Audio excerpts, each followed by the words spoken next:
Bom, bom dia a todos. Agora sim, já iniciando oficialmente a nossa aula, né? Só lembrar aqui a questão atinente a uma dúvida do Gustavo e talvez de alguns outros alunos relacionada à denunciação à lite. Como é que funciona isso? A gente leu o artigo 37, parágrafo 6º, o qual dispõe que as pessoas jurídicas de direito público, as pessoas jurídicas de direito privado, prestadoras de serviço público, responderão pelos danos que nessa qualidade causarem a particulares ou terceiros, assegurado o direito de regresso nos casos de dolo ou culpa. Então, o que acontece aqui? Pelo que se infere na leitura do texto constitucional, como que a coisa deveria funcionar? A coisa deveria funcionar da seguinte forma: ou a vítima do evento danoso praticado pelo Estado, ele ingressava, vamos botar aqui o autor da ação, deixa eu tirar o autor da ação, botar a vítima do evento danoso, a vítima,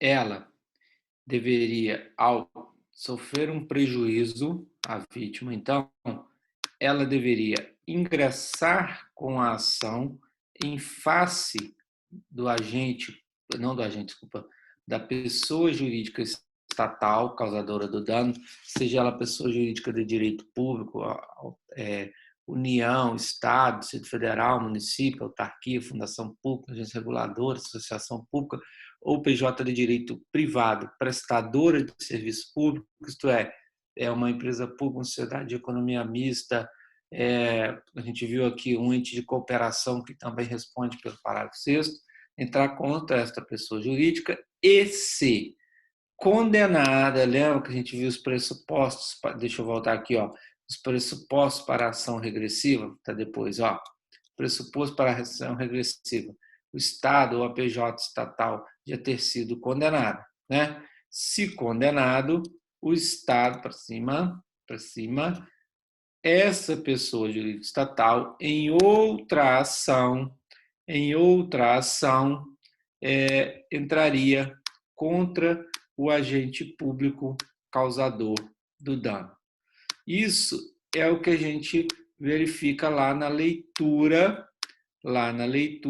do parágrafo 6º, que dispõe assim: assegurado o direito de regresso nos casos de dolo ou culpa, certo? Só que nós temos a seguinte situação.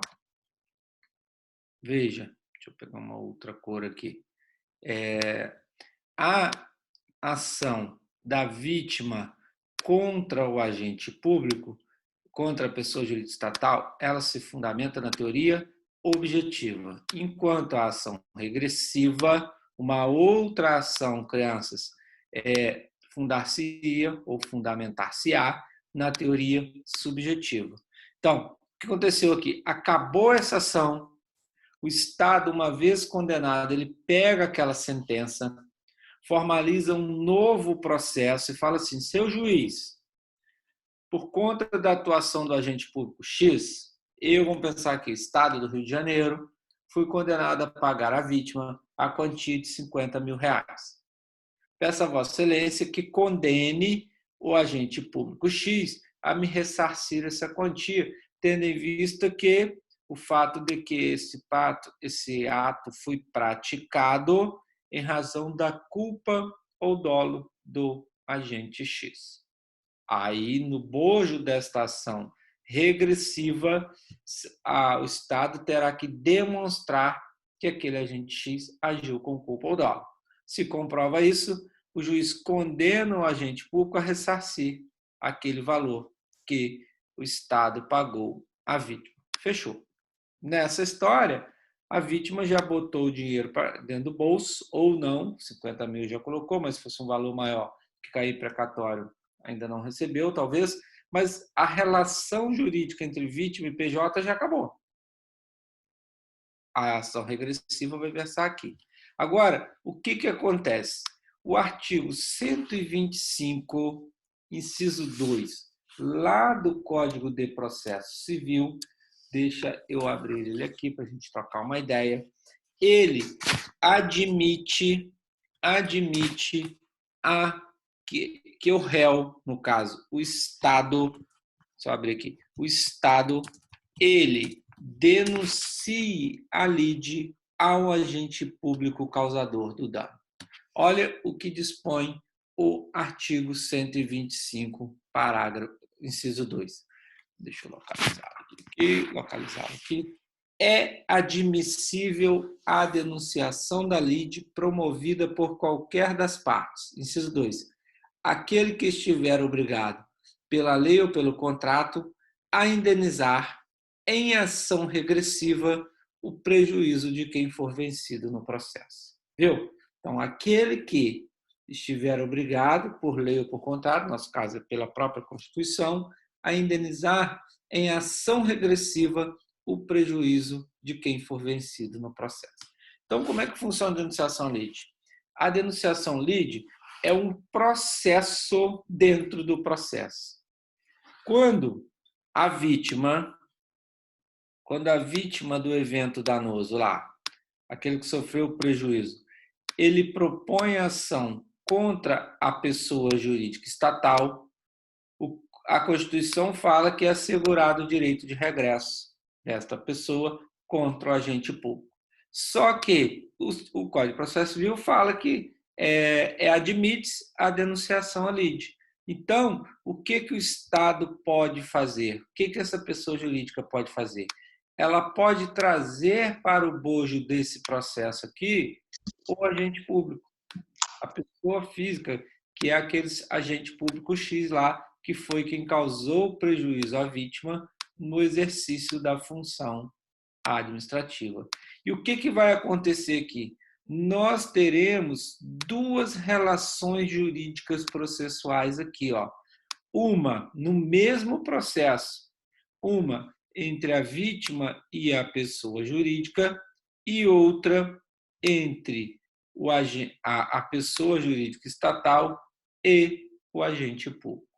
E aí, crianças, como nós temos dois processos dentro de um só, o juiz ele terá que resolver as duas situações, ok? Ele vai dar na mesma sentença desta ação aqui, ó, proposta pela vítima contra a pessoa jurídica, ele vai decidir se o Estado tem que indenizar a vítima e se o Estado tiver que indenizar a vítima, ele já vai decidir ali se o agente público estará condenado a ressarcir a pessoa jurídica o valor que o Estado terá que pagar à vítima.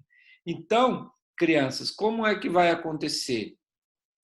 Se o juiz, na mesma sentença lá desta ação principal, ele vai ter que decidir esta outra relação, ele vai abrir um tópico na sentença e vai dizer assim, da denunciação à lide. E vai dizer se o agente público agiu com culpa ou dolo, e se agiu com culpa ou dolo, será obrigado a ressarcir a pessoa jurídica aquilo que lá no final juiz, vai condenar a pessoa jurídica a pagar a vítima. E aí, esse é o grande problema. Essa é a grande discussão doutrinária. Não vou nem chamar de discussão porque já está sedimentado, mas esta é a grande crítica doutrinária. Qual é? Que a denunciação à lide ela traz um prejuízo à vítima, a esse cara aqui, ó. Por quê? A Constituição Federal assegura que a vítima será indenizada pela pessoa jurídica independentemente de culpa ou dolo. Ou seja, mesmo que não haja culpa ou dolo do agente estatal, basta que se demonstre uma ação estatal, o nexo causal e o dano, que vai surgir para esta pessoa jurídica o dever de indenizar a vítima. Só que a responsabilidade do agente público perante a pessoa jurídica estatal, ela é subjetiva. Assim, Este agente só será condenado a pagar à pessoa jurídica se esta comprovar o quê? Culpa ou dolo do agente público. E aí reside a grande crítica doutrinária, porque fala assim, poxa, mas aquela vantagem que é assegurada pelo legislador constituinte de que a vítima não precisa demonstrar culpa ou dolo do agente público, ela cai por terra, porque esta vantagem, enquanto no bojo desta ação aqui, já que houve a denunciação ali, já que no prazo da contestação a pessoa jurídica trouxe esse agente público para o processo, já que ele vai ter que ficar aqui, ó, esse cara aqui, ó, vai ter que ficar de braço cruzado esperando este cara aqui, todos são caras, né? São pessoas, este cara aqui, PJ, provar que o agente público agiu com culpa ou dolo. Assim, se ele, que basta demonstrar, olha, seu juiz, eu experimentei um prejuízo em razão de uma ação estatal. Então, peço a Vossa Excelência que condene o Estado em pagar. Aí a pessoa jurídica fala, tudo bem, seu juiz, eu acho que não houve dano, que não tem que indenizar. Mas se houve, se tem que indenizar, eu peço que Vossa Excelência, na mesma sentença, já diga se o agente público vai ter que me ressarcir esse prejuízo. Aí o juiz vira para essa pessoa jurídica e vai dizer o quê? Prove a culpa ou dolo dele. Enquanto há essa discussão de culpa ou dolo, olha o que eu coloquei aqui, ó, que a denunciação lídia é prejudicial, porque ela traz a discussão sobre culpa ou dolo. Esse cara aqui, vítima, vai ficar de braço cruzado, poxa, vai demorar a produção de prova, perícia, não sei o quê. Por que ele vai ter que esperar de braço cruzado? Porque o Estado vai ter que provar a culpa ou dolo do agente público. Por essa razão, senhores, esta é a crítica doutrinária, que ela traz prejuízo à vítima, porque vai ficar aguardando a discussão de culpa ou dolo entre a pessoa jurídica estatal e o seu agente público. Por essa razão, crianças, há essa crítica doutrinária. Contudo, a grande questão é, a doutrina fala, olha, não poderia se admitir a denunciação lide por ser prejudicial à vítima. Mas nós não podemos nos esquecer que se em um lado de uma relação jurídica está o Estado, nós adotamos o princípio da supremacia do interesse público. O interesse do Estado, né, se o Estado, não é o interesse do Estado, se o Estado age na defesa do interesse público, o interesse público é mais importante que o interesse particular. Por isso, o Estado detém uma posição de superioridade em relação ao particular, eis que o interesse que ele defende ostenta um grau de supremacia. Eis a supremacia do interesse público. Assim, se os interesses em jogo são o da coletividade, na ação, desculpa, na ação regressiva ou na ação indenizatória, ou na denunciação lide, o interesse da vítima, que é ser ressarcido, o interesse patrimonial, quem vai escolher se denuncia a lide ou não é o próprio Estado. Assim, a denunciação à lide é uma faculdade em favor do Estado. Em razão de quê? Dessa supremacia do interesse público. É o Estado que vai aferir acerca da conveniência ou não de trazer a discussão para o bojo da ação indenizatória por meio de denunciação à lide, ou se resolve a situação na ação indenizatória e depois ingressa com uma ação regressiva. Isso, essa faculdade, essa escolha do procurador, do município, do Estado, do ente federativo, ela está ligada a esses três fatores aqui, ó. Economia processual, poxa, se o Estado for condenado e ele vai poder entrar com ação contra o agente público, por que ele já não faz isso de uma vez no bojo do mesmo processo? Economia processual. Eficiência administrativa. Pô, se já vai ter que entrar com ação, entra logo. Princípio da eficiência, artigo 37, parágrafo 6º. E se o Estado tiver que indenizar a vítima, já vai estar resolvido ali se o Estado será ressarcido pelo agente público. Então, cabe ao Estado se valer de critérios de conveniência e oportunidade para o interesse público, decidir se denuncia a lide e traz o agente público para o bojo do mesmo processo, ou se resolve lá e depois ingressa com a ação regressiva. Ok? Beleza? Assim, ação regressiva, acho que nós já fechamos. Vamos retomar, então, de onde nós paramos. Que eu preciso olhar aqui, que eu não sei onde foi. Podemos seguir, galera? Dúvidas? Ainda? Estão vivos? Está todo mundo aqui? Alguém me viu aqui? Eu também não vi ninguém, né? Vamos lá, relações de custódia. A gente viu semana passada, né, que em se tratando de bens que estão sujeitos estão submetidos a relações de sujeição especial, que se chama relação de custódia, esse dever, essa responsabilidade do Estado, ela é aumentada, porque quando o Estado toma para si determinadas pessoas ou bens para a sua custódia, esse dever ele é aumentado. E assim, mesmo que não tenha agido, é claro que há as excludentes da responsabilidade civil, mas o seu dever ele é intensificado, uma vez que ele tem que garantir a integridade física das pessoas ou a integridade dos bens que estão submetidos à sua custódia. Então, a responsabilidade aqui ela será objetiva, inclusive quanto a atos de terceiros. Perceba que há uma mitigação naquela excludente da responsabilidade civil, que é a culpa exclusiva de terceiro.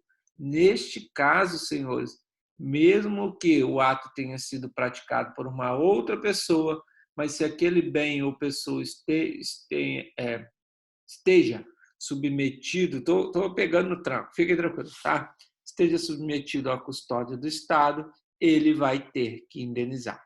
Exemplo, né, a gente citou semana passada, o cara está preso, foi assassinado por outro detento dentro da cadeia. Ora, a partir do momento em que o Estado assume a custódia daquela pessoa, o Estado tem um dever de manter a sua integridade. Então, ele deveria cuidar para que outro detento não ceifasse a sua vida. Sim, mesmo que o ato tenha sido praticado por outra pessoa, se a gente partisse daquela premissa dos pressupostos da responsabilidade civil objetiva, o que o Estado delegaria em sua defesa? Culpa exclusiva de terceiro. Só que, neste caso, qual o entendimento que prevalece? Sim, o ato foi praticado por terceiro, mas cabia a você, senhor Estado, manter a integridade física desta pessoa e não foi capaz de fazê-lo. Então, você tem o dever de indenizar. Lembra da Jéssica, que caiu na pancada com a menina lá dentro da escola? Aí depois levantou-se e já acabou, Jéssica. Ou seja, se Jéssica sofre alguma lesão corporal lá dentro da escola, mesmo que agredida por Jéssica, não, na verdade, né, Jéssica foi quem agrediu, né? Se aquela menina sofre uma lesão corporal dentro da escola, mesmo que ela tenha sido praticada por Jéssica, a responsabilidade é do Estado, daquela escola pública, que é um órgão público, portanto, do Estado, de ressarcir ou de indenizar eventuais prejuízos à vítima. Ok? Beleza? Então, isso nós vimos semana passada também. Agora vamos para nossa... perceba que está aqui, ó, a culpa exclusiva de terceiro não exclui a responsabilidade do Estado nos casos de relação de custódia. Isso é importantíssimo. Ok? Beleza? Vamos lá. Acho que foi aqui que a gente parou. Isso nós falamos, né? Aqui, ó. Essa questão é interessante também, para quem vai fazer prova da Polícia Civil aí, que está batendo as nossas portas, né? Isso costuma cair, né, gente? Essa questão de relação de custódia e a responsabilidade civil aqui atinente às relações de custódia versus preso foragido. Olha só, o que acontece aqui é o seguinte, o Estado ele responde objetivamente se algum bem ou pessoa submetido à sua custódia sofrer algum prejuízo. A grande questão aqui é a seguinte, o cara está preso, o cara deveria estar preso, aqui ó, fugiu da cadeia, foi lá e praticou um crime, causou um prejuízo a você. Vamos imaginar lá, roubou a minha loja, me causou um prejuízo de R$5.000, certo? A grande questão é, você vai ver, esse cara deveria estar preso. A responsabilidade do Estado, porque não manteve a sua custódia em razão da sua ineficiência em mantê-lo preso, eu experimentei um prejuízo. Vejam, neste caso, o STF entende que, no caso de danos causados por presos foragidos, não haverá responsabilidade estatal se o crime for praticado meses após a fuga. Ou seja, o cara está preso, fugiu da cadeia, acabou de fugir da cadeia e falou, cara, estou com saudade de cometer um crimezinho, vou ali roubar aquela loja. Veja, neste caso, o entendimento do STF é de que eu, que roubou lá R$5.000 da minha loja, eu posso ingressar com uma ação indenizatória em face do Estado, porque o Estado não manteve o seu dever, que é intensificado, de manter a custódia das pessoas que estão presas. Não é isso? Então, surge para o Estado o dever de indenizar. Contudo, crianças, o que acontece aqui? No caso de esse cara já estar foragido há mais de um mês, porque o STF não fala em tempo, mas fala meses após a fuga, se ele tiver foragido há mais de um mês, há o rompimento, deixa eu só ligar meu carregador aqui, há o rompimento com o nexo causal. Eu não consigo mais estabelecer uma ligação entre uma ação ou omissão estatal e o dano que eu experimentei.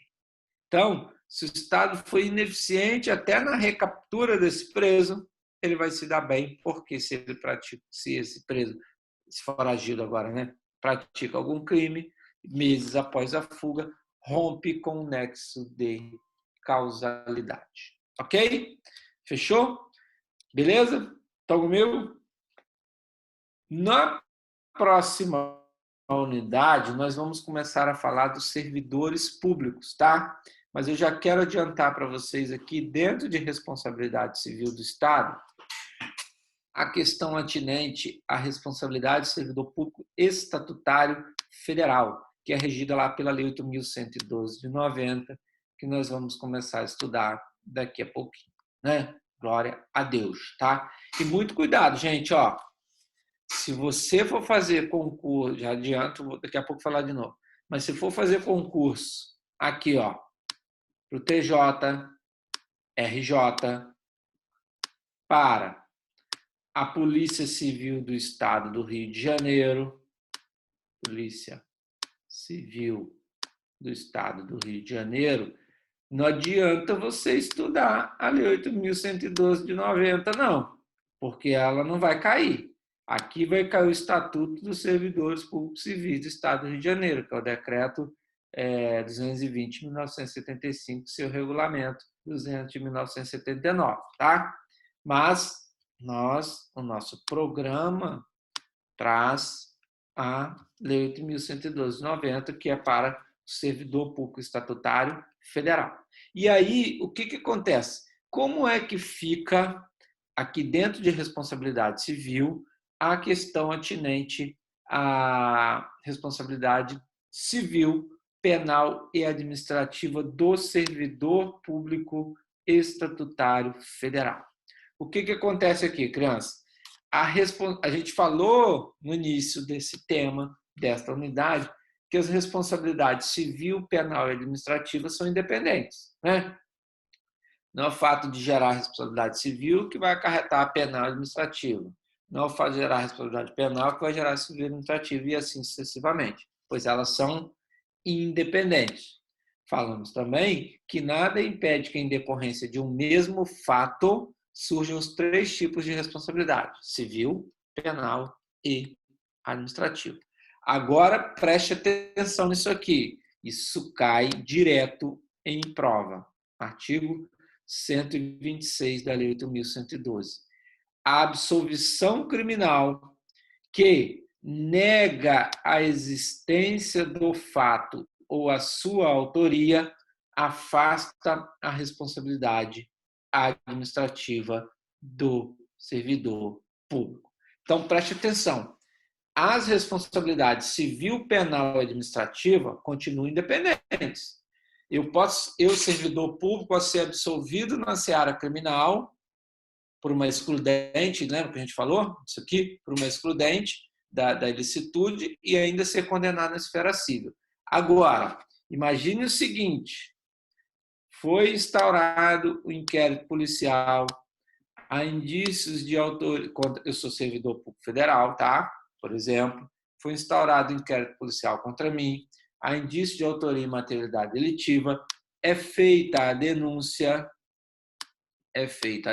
você vai se lembrar que no processo penal lá, por crime praticados, crimes funcionais, tem um procedimentozinho que antes da denúncia o servidor é intimado para uma defesa preliminar, mas não quero adentrar nesse mérito, né? Você já estudou isso em processo civil, processo penal, desculpa. E aí o que acontece? Lá, feita a denúncia, se na sentença criminal eu, servidor público federal, sou absolvido por, gente, aquele crime não existiu, ou o crime existiu, mas não foi o Carlos, servidor público, que cometeu, foi outra pessoa.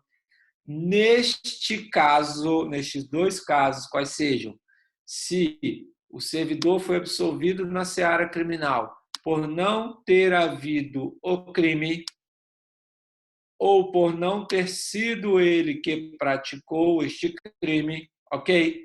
Aí, meus amigos, esta sentença criminal faz coisa julgada no sítio, ok? Beleza? Estão comigo?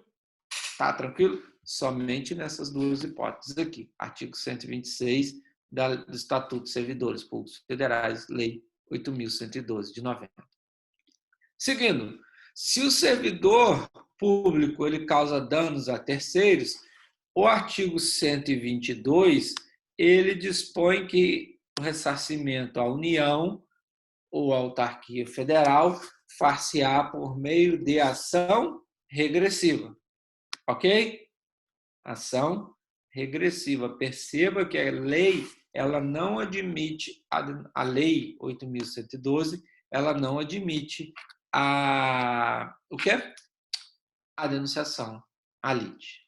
E aí, se o servidor público federal é condenado, veja bem, então vamos lá, a vítima, poxa, achei que eu ia terminar isso rapidinho, cara, já tá, faltam 5 minutos só.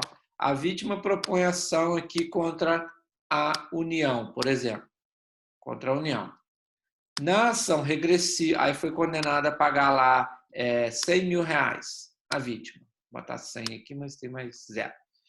A União ingressa com ação contra este servidor público federal, que foi quem praticou o ato que causou prejuízo à vítima. O que acontece? Na ação regressiva, a União prova, olha, meu agente público agiu com culpa ou dolo. E o juiz condena este agente público a ressarcir os 100 mil à União.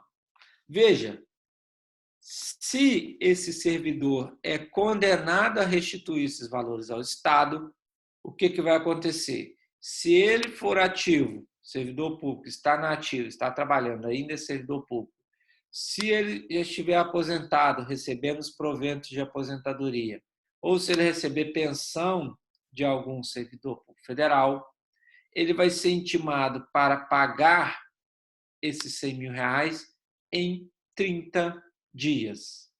Só que, ao ser intimado, ele pode pleitear o parcelamento desses R$100.000 e as parcelas não poderão ter valor inferior a 10% de sua remuneração.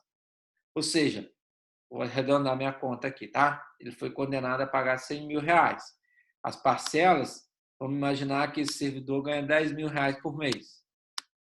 As parcelas, se ele pleitear o parcelamento, não poderão ser inferiores à quantia de R$1.000, que é 10% da sua remuneração, provento ou pensão. Durante esse parcelamento lá, foram aqui 100 parcelas de R$1.000. Claro que isso vai ter juros, vai ter correção, mas vamos arredondar aqui. Foram 100 parcelas de R$1.000 para esse descontado lá, o pagamento dele, ou seja, quase 10 anos, né? Quase 9 anos, né? Enfim, 100 parcelas, né? 120 seria 10 anos. Se ele, durante esse período, ele for demitido, que a sanção for exonerado ou tiver sua aposentadoria cassada, ele vai ter 60 dias para quitar. Vamos imaginar, 100 prestações, ele já pagou 60, 5 anos. Faltam, evidentemente, 40, né? R$40.000 para pagar. Foi demitido, ele tem 60 dias para pagar esses R$40.000, que seriam parcelados se ele ainda estivesse na ativa. Ok? E se ele vai ver a face divina, o que vai acontecer?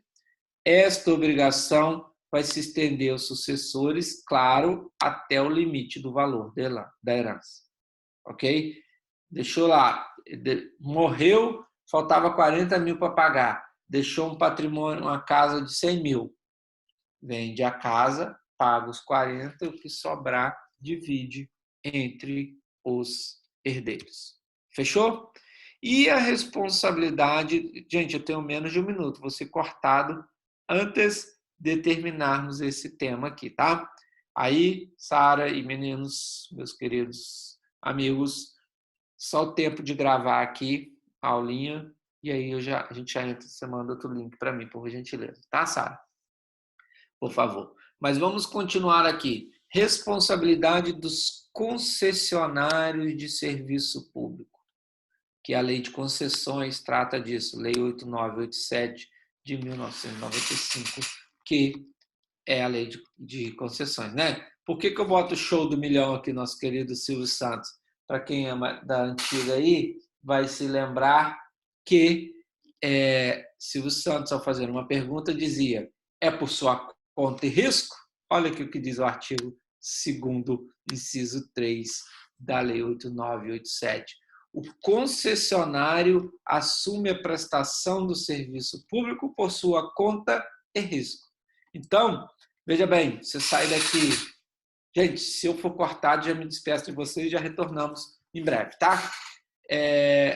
Imagina, você sai daqui, vai para o Rio de Janeiro, dá aquela paradinha tradicional ali em Além Paraíba, come aquele pão, aquele queijo quente, queijo Minas, né? Aquele cappuccino, e depois vira à esquerda ali, tem uma placa assim, ó, trecho sob a concessão da concessionária Rio Teresópolis. O que é isso? A manutenção daquela estrada ali foi transferida ao particular. Uma empresa